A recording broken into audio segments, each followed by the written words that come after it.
আসসালামু আলাইকুম প্রিয় ভাইরা, কেমন আছেন? আশা করি সকালে ভালো আছেন এবং সুস্থ আছেন। দেশ ও প্রবাস থেকে যারা আমার এই ভিডিওটি দেখতেছেন অবশ্যই আমার চ্যানেলটি সাবস্ক্রাইব করে দেবেন। প্রিয় ভাইরা, আপনারা সকালে অবগত, গতকালকে আমি একটি ভিডিও প্রকাশ করেছিলাম বিশেষ করে কোম্পানি অঞ্চল নিয়ে। আসলে এই বিষয়ে অনেকে অনেক ধরনের মন্তব্য করেছেন, অনেকেই ফোন দিয়েছেন, জানার চেষ্টা করেছেন যে আসলে বিষয়টা কি। প্রিয় ভাইয়েরা, গতকালকেও বলেছি, আজও বলতেছি যে সাম্প্রতিককালে 2023 ও 24 সালে যারা আমরা জমা দিয়েছিলাম এখন পর্যন্ত অপেক্ষায় আছি, যারা ভিসা পাচ্ছি না বা এখন পর্যন্ত কোনো প্রকার ডাক পাচ্ছি না, রিজেক্টও খাচ্ছি না। কিন্তু আমাদের আসলে অবস্থানটা কি হচ্ছে সেটা আমি কিন্তু বরাবরই বলছি, সেটা শুধুমাত্র কোম্পানি অঞ্চলের ক্ষেত্রে।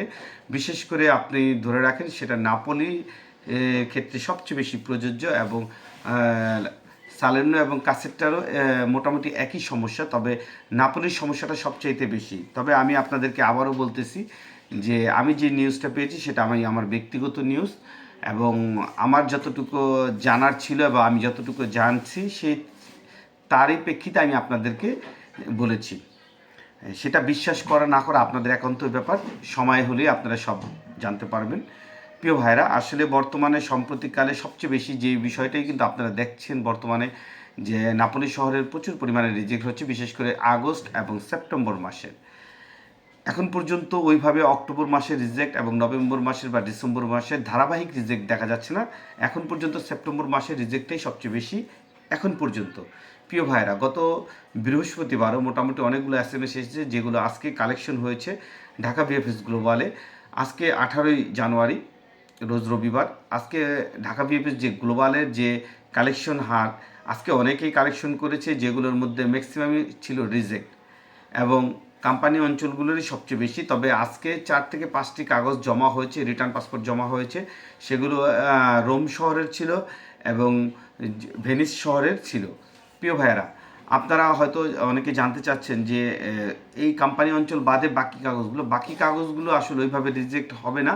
যাদের মালিক সুই আপডেট করাবে বা রিইস্যু করাবে অথবা আনব্লক করবে তাদের কিন্তু ভিসা হবে। শুধুমাত্র এটা বলেছি কোম্পানি অঞ্চলের ক্ষেত্রে এই জায়গার কাগজগুলো আপনার বাতিল হিসেবে অনেকটা গণ্যই হয়েছে। তবে কেউ যদি রিজেক্ট খাওয়ার পর যদি আপিল করে যদি পান তাহলে অবশ্যই ভিসা পাবেন। সেটা খুব রেয়ার কেস। এটা কতজন পারবে সেটাও একটি বিষয়, কারণ আপনাদেরকে সাম্প্রতিক সময়ে এই একটি ভিডিও আমি প্রকাশ করেছিলাম যেখানে রিজেক্ট খাওয়ার পর আপিল করার পর কিন্তু ভিসা পেয়েছে। তারপরে যদি কেউ আপনারা ভিসা পান, যদি আপডেট করার পর 2023-এর অথবা 24-এর কেউ ভিসা পান তাহলে অবশ্যই এটা জানাবেন। তাহলে এই জিনিসটা আরও ভালো হবে, কারণ আমি কোনো ধরনের সরকারি নিউজের কথা বলিনি। আমি এটা আমার ব্যক্তিগত তথ্য বা আমি বিভিন্ন মাধ্যম এবং তাদের উকিল, কারণ প্রত্যেকটা মানুষের ভিন্ন ভিন্ন উকিল আছে, সেই উকিলের রেফারেন্স ধরেই কথাগুলো আমি বলেছি। প্রিয় ভাইয়েরা, সবাই ভিসা পাবেন বা সবাই রিজেক্ট খাবেন বিষয়টা এখনও এরকম না। তবে 2026 সালে আপনারা যারা এখন পর্যন্ত আবেদন করতে পারেননি, আপনারা জানেন যে অক্টোবরের 23 তারিখ থেকে জানুয়ারি 7 তারিখ পর্যন্ত আবেদনের সময়সীমা ছিল 2025 সালের, এবং তারই ক্লিক ধারাবাহিকতা কিন্তু 12 জানুয়ারি একটি ক্লিক দিয়ে গিয়েছে এবং বাকি ক্লিক দিয়ে কিন্তু ফেব্রুয়ারি মাসে তিনটি ক্লিক দিয়ে।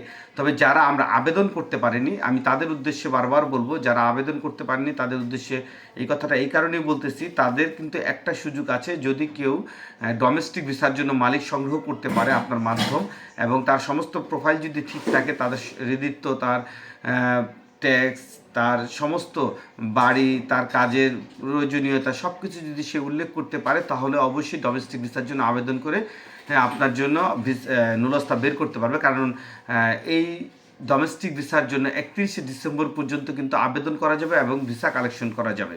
তবে বিষয়টা মাথায় রাখতে হবে যে অবশ্যই আপনার মাধ্যমকে ওই ধরনের মালিকই খুঁজে বের করতে হবে যাদের সঠিক লোক প্রয়োজন এবং পূর্বে কোনো ধরনের লোক তারা এইভাবে ডোমেস্টিক ভিসায় নেয়নি বা তার সমস্ত কাগজপত্র, সরকারি ট্যাক্স সব কিছু ঠিক আছে, তারাই কিন্তু এই কাজটা করতে পারবে। প্রিয় ভাইয়েরা, 2026 সালে যারা ক্লিক ডেতে অংশগ্রহণ করেছিলেন এগ্রিকালচার ভিসায় 12 তারিখে, আপনাদের কিন্তু প্রচুর পরিমাণে অর্থাৎ রিসিভটা কিন্তু অলরেডি বের হয়ে গিয়েছে। তবে অন্যান্য শহরের রিসিভটা অনেক অনেক বের হয়েছে, কিন্তু কোম্পানি অঞ্চলের যে রিসিভটা এটি টুকটাক বের হয়েছে। আমি এখনও ওইভাবে পুরোপুরি ওইরকম পাইনি। তবে অন্য অঞ্চলগুলোর ম্যাক্সিমাম রিসিভটাই কিন্তু বের হয়ে গিয়েছে। হয়তো আপনার মাধ্যম আপনার উকিলের কাছ থেকে সংগ্রহ করতে দেরি হচ্ছে, এটা হতে পারে, অথবা আপনার উকিল সময় মতন তাকে দিবে বা আপনার মাধ্যম সময় পাচ্ছে না, এটাও হতে পারে। কিন্তু রিসিভুতা কিন্তু মোটামুটি বের হয়ে গিয়েছে। আপনারা আপনার মাধ্যমের সাথে যোগাযোগ করেন যাতে অতি দ্রুত আপনি আপনার রিসিভুতাটা হাতে পেয়ে যেতে পারেন। প্রিয় ভাইয়েরা, আরও একটি বিষয় আপনাদের বলে রাখি, আপনারা সকলে যে বিষয়টি গতকালকেও জানতে চেয়েছিলেন যে ডোমেস্টিক ভিসা বা কেয়ার ভিসার বিস্তারিত, আসলে এটা বিস্তারিত আমি এখান থেকে বললেও কোনো লাভ হবে না। এটা আপনি আপনার মাধ্যমের সাথে আলোচনা করবেন, যাতে আপনার মাধ্যম ওইখানে উকিল ধরে যে কোনো একজন, কারণ আপনি মালিক খুঁজে পাওয়াটা আপনার জন্য অনেক কষ্ট হয়ে যাবে, আপনার মাধ্যমেরও কষ্ট হয়ে যাবে। কিন্তু উকিলের কাছে এই ধরনের মালিক সবসময় থাকে, তারা কিন্তু এই ধরনের অ্যাপ্লাই করে লোক নিয়ে যাচ্ছে। তবে সেটা আপনার মাধ্যমকে জোরালোভাবে কাজ করতে হবে, না হলে কোনোভাবেই সম্ভব না। আরেকটি বিষয় আপনাদেরকে বলেছিলাম যে স্টুডেন্ট ভিসার একটা সিস্টেম চালু হয়েছে, সেটা আমি যতটুকু জেনেছি আমি আপনাদের ততটুকুই জানিয়েছি। তবে এর চেয়ে বিস্তারিত জানাতে পারবো যদি এটার নুলস্তা বের হয়, তখন আমি আপনাদেরকে আরও বিস্তারিত জানাতে পারবো। আর আরেকটি বিষয় আপনাদের বলে রাখি যে ঢাকা বিএফএস গ্লোবালে সম্প্রতিকালে ভিসা দেওয়ার পরিমাণ কিন্তু অনেক কম, কারণ প্রতিদিন এখন ভিসা যদি সর্বোচ্চ ওয়ার্ক ভিসা আপনি দেখে থাকেন তাহলে বের হয় 8-10টার বেশি ভিসা আপনার বের হচ্ছে না। তবে রিজেক্টের পরিমাণ অনেক, এখন পর্যন্ত রিজেক্ট ধারাবাহিকতাই আছে, তবে কোনো দিন কম দেয় কোনো দিন বেশি দেয়। তবে এখন পর্যন্ত রিজেক্টের পরিমাণ অনেক বেশি 2023-24 সালের ক্ষেত্রে। এবং আপনারা এই সময় যারা আনব্লক বা রিইস্যু না করতে পারবেন, আপনারা কেউ ভিসা পাবেন না। যদি যারা অ্যাপয়েন্টমেন্ট এখনও পাননি তারাও যদি আপনার কাগজ রিইস্যু না করতে পারেন, আপনারা কখনোই অ্যাপয়েন্টমেন্ট পাবেন না। অতএব আপনারা যদি রিইস্যু না করতে পারেন তাহলে আপনাদের ওই নুলস্টাটি অটোমেটিকলি বাদ হয়ে যাবে। আর এই জন্য বলতেছি, আপনারা অপেক্ষা না করে হয় আপনার মাধ্যমকে দিয়ে সেটি আনব্লক করান, রিইস্যু করান। যদি রিইস্যু না করাতে পারেন তাহলে আপনি ভিসার জন্য অপেক্ষা করে লাভ নেই, নতুন করে আপনি আবারও জমা দেওয়ার চেষ্টা করেন। প্রিয় ভাইরা, বর্তমানে যেহেতু নুলস্থা ওঠার হার কম, সেহেতু ওয়েব ফর্মের মাধ্যমে জমা দেওয়ার পরিমাণটা কিন্তু একেবারে কম। বর্তমান সময় যতটুকু দেখা যায় ফ্যামিলি ভিসার পরিমাণটাই একটু বেশি থাকে, তারাই জমা দিচ্ছে এবং তাদের ভিসা পাওয়ার পরিমাণটা একটু বেশি। কিন্তু অন্যান্য ওয়ার্ক ভিসার ক্ষেত্রে বর্তমানে বিএফএস গ্লোবালে ওই পরিমাণ ভিড় নেই। এবং ফ্যামিলি ভিসা যারা ভুক্তভোগী, অনেক ভুক্তভোগী কিন্তু অলরেডি 23-24 সালে যে সকল ভুক্তভোগীরা ছিল অনেকেই কিন্তু ভিসা পেয়ে গেছে। মুষ্টিমেয় কিছু লোক এখনও বাকি আছে যারা এখনও ভিসা পায়নি।